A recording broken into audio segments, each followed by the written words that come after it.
Is there such a thing as good or bad essential fatty acids? Now, if essential fatty acids are essential, why would it be bad for you? In this video, you'll learn natural foods that are rich in omega-3 and omega-6 essential fatty acids, and which ones to avoid and why.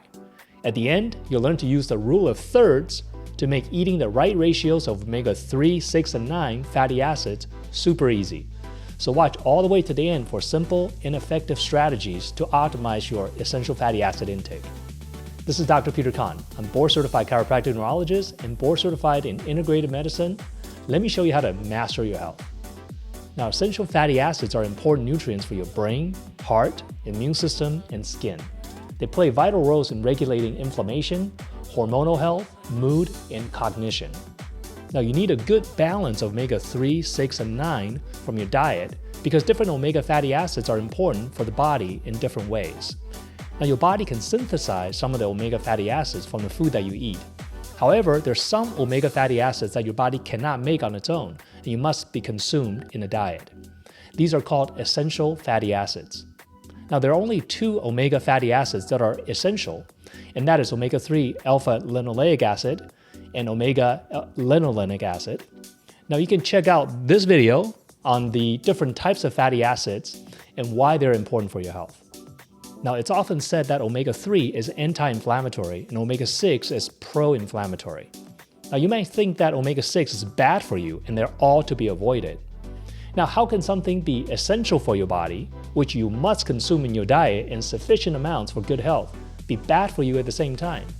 Well, it turns out that there are some sources of omega-6 that can cause heart disease, inflammation, hormone imbalance, pain, autoimmunity, and neurodegeneration. I will show you what these damaging sources of omega-6 are and why you want to avoid them, and why the food manufacturer and even doctors may not tell you about them. Now, let's first start with the best sources of omega-3, 6, and 9 you can get from the diet. Now, your omega-3, EPA, DHA, these are specific types of omega-3 fatty acid that tend to be from animal source. Now, EPA tend to have a more cardiovascular benefit, while the DHA tend to have more neurological and brain health benefits. But you need both. Now, I like to use the mnemonic SMASH, the SMASH fishes. Okay, so these are fishes that are fatty fishes that are high in omega-3, EPA, DHA. And that's going to be your salmon, mackerel, anchovy, sardines, and herring. So I call them the SMASH fish to help you remember it easier. Now, know that these fish not only have EPA, DHA, they're obviously high in protein content, very good sources of protein. They also contain good amount of vitamin D. They also have vitamin B12 and also selenium, which is a great antioxidant and support thyroid function. So you see, these SMASH fishes not just high in omega-3, but other nutrients as well. And then we also have other sources such as cod liver oil, which is also a good source of vitamin A and D. We also have oysters, which is a good source of zinc, which is needed for blood sugar, for immune health and reproductive health. And also caviar, champagne wishes and caviar dreams. If you're a connoisseur of caviar, caviar not only has omega-3s, it also has a good source of choline, which is a necessary nutrient to help to make cell membrane as well as to make neurotransmitter acetylcholine, which help with brain function and memory learning. Now, next we have the omega-3 fatty acid alpha-linolenic acid, or ALA. This is a type of essential omega-3 fatty acid. Essential meaning your body cannot synthesize this, and you must get it from the diet. Now, sources of these omega-3 ALAs tend to be plant sources. And we have walnuts, which are high in omega-3 ALAs, but also contains manganese, copper, fiber, and different phenols. These phenols are antioxidants, have antioxidant effect. Copper is really important for reproductive health, brain health, blood vessel health. Manganese is really important for your joints, your connective tissue, and your blood vessel as well. Flaxseed is another great source of omega-3 essential fats, but flaxseed also contains a lot of fiber and also magnesium, which is very important for your relaxation response, muscle health, and cardiovascular health. Chia seed, it's a great source of magnesium, manganese, selenium, It's also a great source of plant proteins, about 5 grams per serving, which is pretty robust, as well as a good amount of fiber as well. Hemp seed, great source of omega-3, also contains magnesium, a little bit of iron, has a good amount of protein, also about 5 grams of protein per serving, and great source of fiber as well.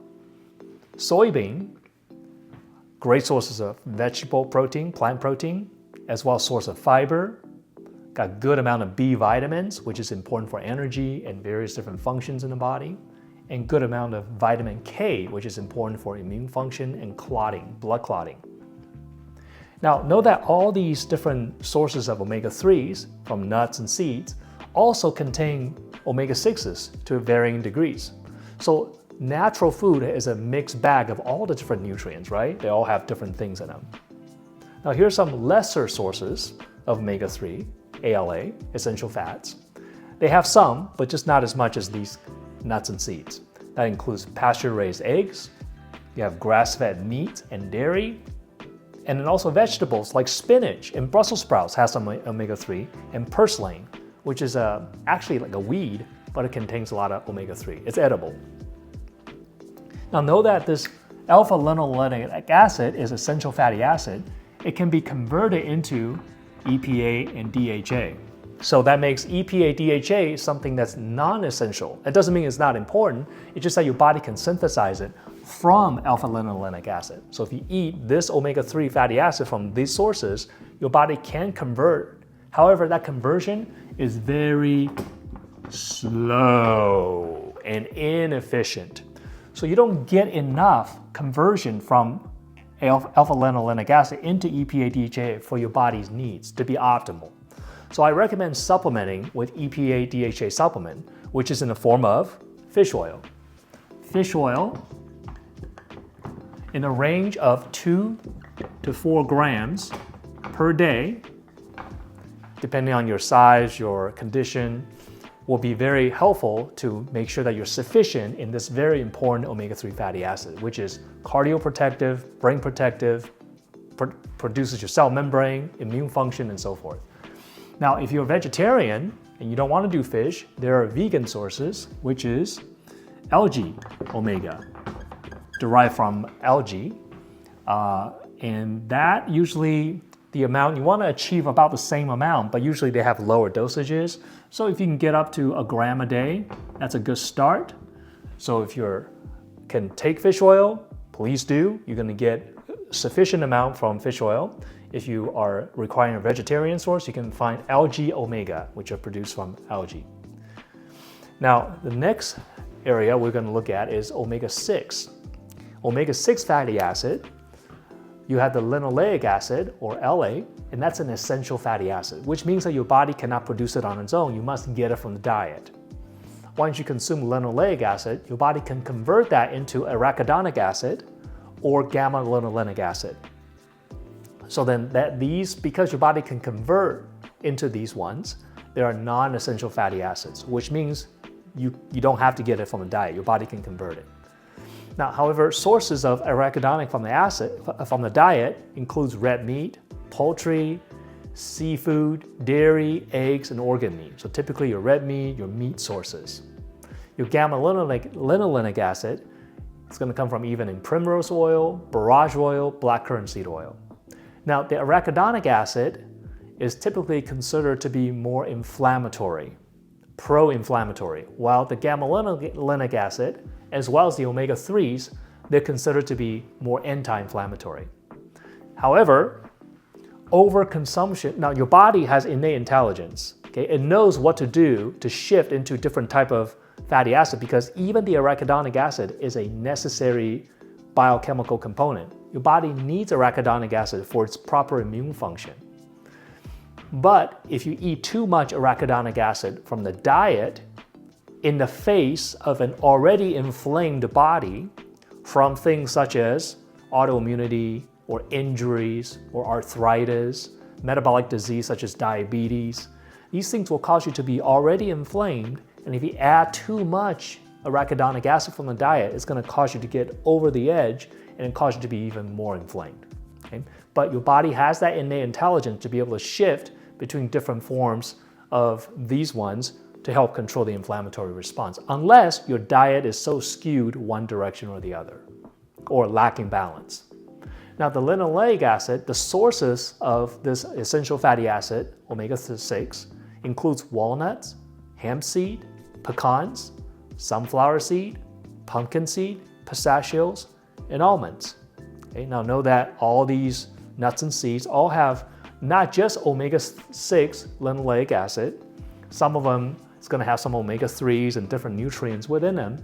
So as you can see from this list, that there are a lot of foods that have both omega-3 and omega-6.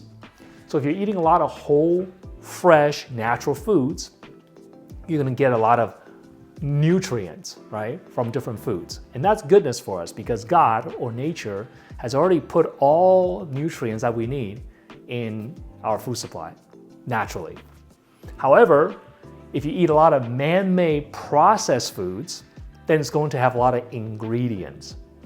Now, hydrogenated fats, industrial seed oils, potassium sorbate, red number 40, artificial coloring, these are ingredients, but you'll be kidding yourself if you think these artificial ingredients are nutrients. But that's what the food manufacturer like you to believe. They want you to think that, hey, just because something is edible, then it must be tested and is safe and is healthy for you, so don't ask too many questions. And therein lies the problem. There has been very strong and long line of evidence showing that high intake of omega-6 to omega-3 ratio found in a typical standard American diet is harmful for health. But there's some conflicting information about exactly how much omega-3 and omega-6 you need.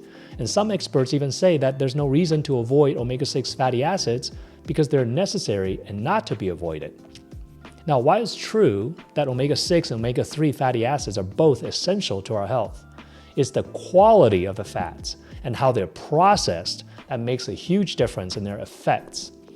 Now, this is where the industrial seed oil, which is ubiquitous in the standard American diet, is a major contributor to the chronic inflammatory and degenerative conditions facing many Americans today.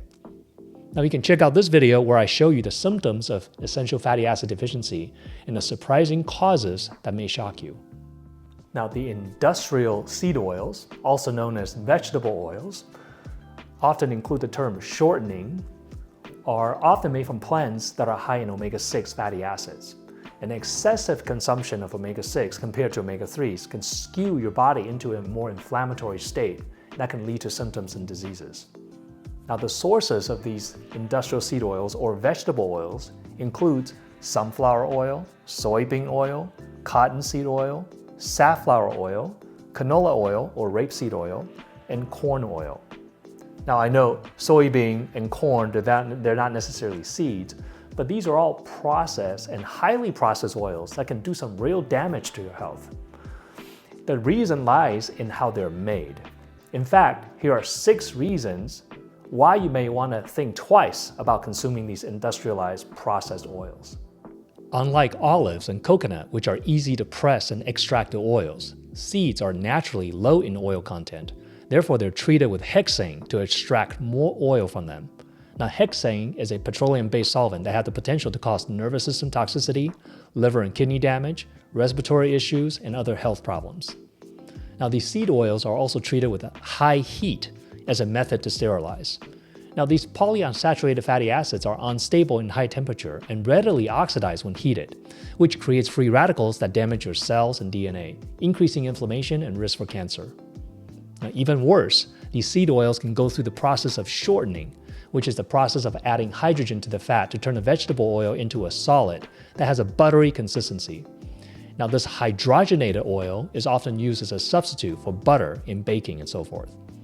Now, food manufacturers were pitting saturated fat as the culprit of heart disease and claiming that hydrogenated fat and its evil cousin, the partially hydrogenated fat, also known as trans fat, are healthier alternative to saturated fat, and even got the FDA to allow them to label these products as heart healthy, quote unquote, in the 80s and 90s.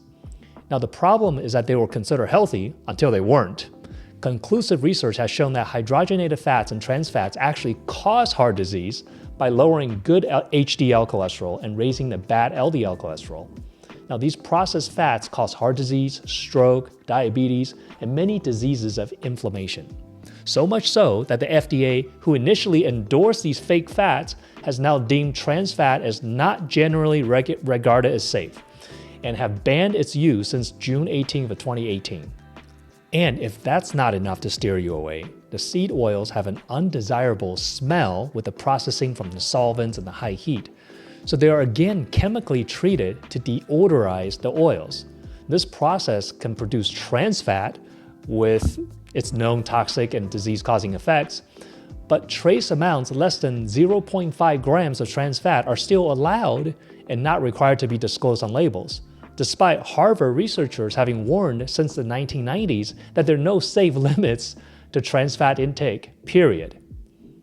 Now, to add insult to injury, during the industrial processing of seed oils, contaminants like pesticides and heavy metals can be introduced.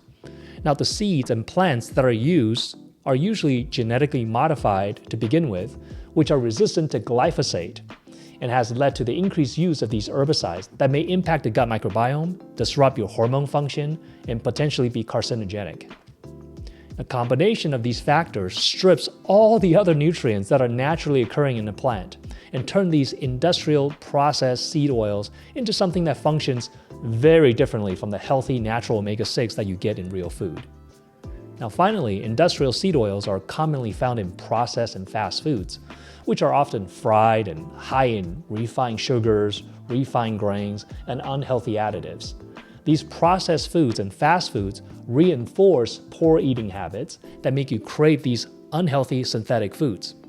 Regular consumption of these foods can lead to weight gain, poor nutrition, and increased risk for various health issues. In fact, these industrial processed omega-6 vegetable oils and seed oils have been linked to cardiovascular disease, cancer, metabolic syndrome, type 2 diabetes, obesity, Alzheimer's disease, cognitive decline, depression, non-alcoholic fatty liver, asthma, and hormone imbalance. Now, it's important for you to understand that natural omega-6 from real food, not from industrial seed oils and other synthetic man-made fats, when balanced with natural omega-3s, is necessary and health-promoting. So consuming actual sunflower seeds and consuming actual soybeans in its natural and organic form is not a problem versus consuming the processed oil from those same foods. Now, the ideal ratio of omega-6 to omega-3 fatty acid consumption from your diet should be about a 1-to-1 up to a 4-to-1 ratio. So what that means is for every 1 omega-3 fatty acid you consume, there should be about 1 up to 4 omega-6 to create that healthy balance. But in a standard American diet, the omega-6 to omega-3 ratio is often 10-to-1, up to 20-to-1, and even higher. What that means is for every 1 omega-3 in a standard American diet, they're consuming 10 omega-6 up to 20 or even more. And with this skewed ratio, it's going to push your body into a much more inflammatory state that can lead to all sorts of diseases. And the reasons for this skewed state, this high consumption of omega-6, largely is caused by the overconsumption of these industrial seed oil that are very ubiquitous and present in fast foods and processed foods. And there's also a deficiency in the omega-6s or omega-3, the omega-3 fatty acid, which usually comes from fatty fish and nuts and seeds. Here's the good news. There is hope. Now that you know the sobering facts about the harmful processed fats, you can start to make simple changes to turn your health around with the right fats. In fact, switching out the bad fats with healthy, natural fats can make a significant and noticeable difference in your health and quality of life. And it can happen relatively quickly, in a matter of weeks to months, which is pretty awesome. Now, let me share with you the best strategies to improve essential fatty acid balance. Let's start by reducing the omega-6 that come from the harmful industrial seed oils and the hydrogenated fats. So we can start by severely minimizing or eliminate altogether industrial seed oils and hydrogenated fats. And these are typically found in things like your processed foods, packaged foods, fast foods, your deep fried foods, chips, cookies, cakes, biscuits, muffins, donuts, things like salad dressings that are store-bought, margarine, dipping sauces, and so on. So what you want to do is you want to read labels and start to get super picky about the fats and oils. Now that you're educated about the industrial seed oil, start to look for them in the label. And if you see these poisonous, toxic seed oils, just put it back on the shelf and choose something else. That's a great start. And you can also decrease the harmful omega-6s by substituting these vegetable oils with things like extra virgin olive oil, coconut oil, avocado oil, macadamia nut oil. Now, the things you can do to increase omega-3 is by consuming more of the natural fatty fish. And those are your smash fishes: salmon, mackerel, anchovies, sardines, and herring. You can also consume more raw nuts and seeds. Remember, the seed oil is processed, and that makes it more harmful, where the natural nuts and seeds that's naturally found in a raw form doesn't have that processing that's adding to the harmful effect. Now remember, the conversion of alpha-linoleic acid to EPA-DHA omega-3 is very inefficient in humans. And you need the EPA-DHA to help clear out inflammation, for cardiovascular health and brain health. So I recommend that you supplement, even if you eat fatty fish, that you still supplement with a high quality fish oil in a range of 2 to 4 grams per day. I recommend the Omega Pure Pro. That's the one that I use. It's very high quality with high potency, high dosages per capsule, so you get a lot. Now, if you're vegetarian, you desire a vegetarian source of EPA-DHA, you can also find algae sources, the algae omega sources. Now, what about omega-9 fatty acids? Omega-9 fatty acids, such as oleic acid from olive oil, are monounsaturated fat. Omega-9 fatty acids are called non-essential fatty acids. Now, this does not mean that they're not important to your health. It just means that your body can synthesize it from other fats that you eat, so you don't have to get them directly from your diet. Now, omega-9 fatty acids have been shown to lower LDL bad cholesterol and therefore decrease the risk of heart disease and stroke. Omega-9s also support healthy insulin and blood sugar control, benefit blood vessel health, reduce the risk for neurodegeneration such as Alzheimer's, and have an anti-inflammatory property in the skin, lung, eye, liver, and intestine. Sources of omega-9 includes olive oil, avocado oil, sesame seeds, pumpkin seeds, macadamia nut, cashew, even animal sources like goose fat, peanut butter, rapeseed oil, and corn oil. Now just remember, all these different foods, they're going to have various levels of omega-3, 6, and 9 in all these different foods present in its natural sources. So how much omega-3, 6, and 9 should you consume from the diet? Well, the answer depends on your current caloric intake, your health status, and your goals. There may be times and situations where you want to measure your daily macronutrient intake in trying to hit a specific amount of calorie intake or a specific amount of fat. For example, a ketogenic diet versus a Mediterranean diet will have significantly different amounts of fat intake and therefore omega fatty acid intake. If you're on a 1,500 calorie per day diet, this will have different amount of fat compared to if you're on a 2,500 calorie a day diet. Now, there are a lot of variables, and therefore it's not practical to think in terms of absolutes of the exact amount of fat intake you should have unless you're working with me one-on-one or a healthcare professional experienced in this. But for general health, it's more important that you eat a balance of fats, proteins, and carbs. And within the fats, a balance of saturated, monounsaturated, and polyunsaturated. And then within the polyunsaturated fats, a balance of the omega-3, 6, and 9s. Now, an easy rule of thumb that I use with my clients that makes it super simple and effective is called a rule of thirds. So what you want to do is take your daily caloric intake and divide it approximately into thirds. So a third of your food should be coming from carbs, a third coming from protein, and a third of your daily caloric intake coming from fat. Then you take the fat consumption and divide that further into thirds. So a third of your fat intake should be coming from saturated fat, a third coming from monounsaturated fat, such as olive oil and avocado, and then a third coming from your polyunsaturated fat, which will be your nuts and seeds and so forth. And within that polyunsaturated fat, there's further a third or 3 different strategies there. You want to increase the omega-3 polyunsaturated fat from eating more fatty fish, the smashed fish, the nuts and seeds. And you want to also consider supplementing with omega-3 EPA, DHA, because the conversion from the plant source of omega-3, essential fatty acid, to EPA, DHA is very inefficient in humans. So we want to supplement with fish oil, such as Omega Pure Pro, in the 2 to 4 gram per day range. If you're vegetarian, you can use the algae omega as a plant source of EPA, DHA. And then the third thing you want to do within the polyunsaturated fat is to decrease the harmful omega-6. And that's by decreasing or completely eliminate the industrial seed oils. But remember, all these different natural food, all gonna have omega-3, 6, and 9. They're all gonna have, and you also need saturated, monounsaturated, and polyunsaturated. So you want to balance. So we're not trying to decrease omega-6 from natural foods. We're trying to decrease it from the processed industrial seed oils and hydrogenated fat. So if you're eating nuts and seeds, you're going to get some omega-3s and omega-6s, and that's totally okay. Now, here are some pro tips on supplements. If you're taking omega fatty acid supplements, whether it's fish oil or even in primrose oil or borage oil, you want to take them with meals. This way, you're taking advantage of the fact that your body's already making digestive secretions, your digestive system's already primed and pumped, ready to digest food. This way, you absorb the fatty nutrient better.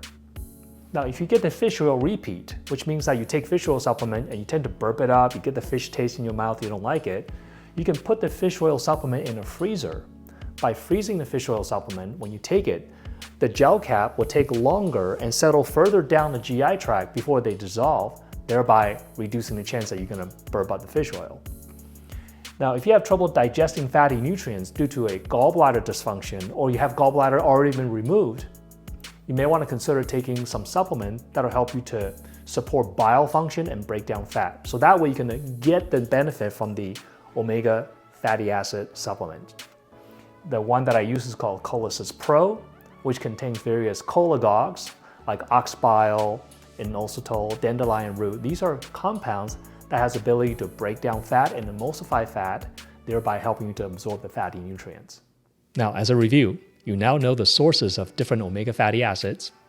You know to get picky about the quality of fat to consume by reducing or eliminating industrial seed oils or vegetable oils, and use the rule of thirds to get a good balance of all the nutrients and essential fats.